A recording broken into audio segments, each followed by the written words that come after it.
မင်္ဂလာပါကဲဆိုင်းဝိုင်းလေးနဲ့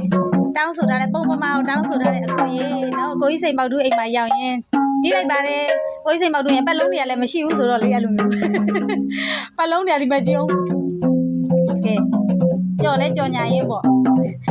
ကဲကိုကြီးစိန်ပေါက်တူးအိမ်မှာရောက်နေတုန်းလေးပေါ့နော်တီးပေးလိုက်ပါတယ်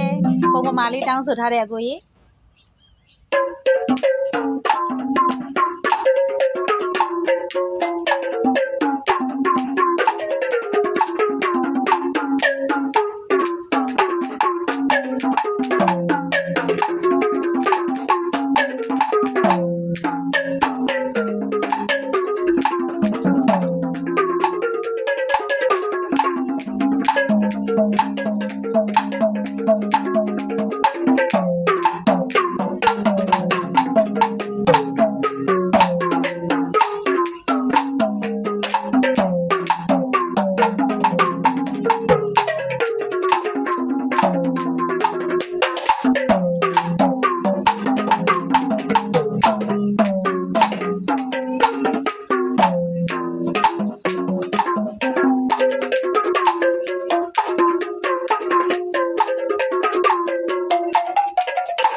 ကျေးဇူးများကြီးဒီမှာကိုကြီးမင်္ဂလာပါလေးလိုက်ပါပွဲပြီးကြလို့ရှိရင်ပွဲငားလာတဲ့ဥစ္စာတင်ပေးမယ်နော်ပွဲငားလာတဲ့စတိုင်မြန်မာနိုင်ငံမှာဘယ်သူမှမတွေ့ဘူးတဲ့စတိုင်ကိုတင်ပေးမယ်ပြီးကြ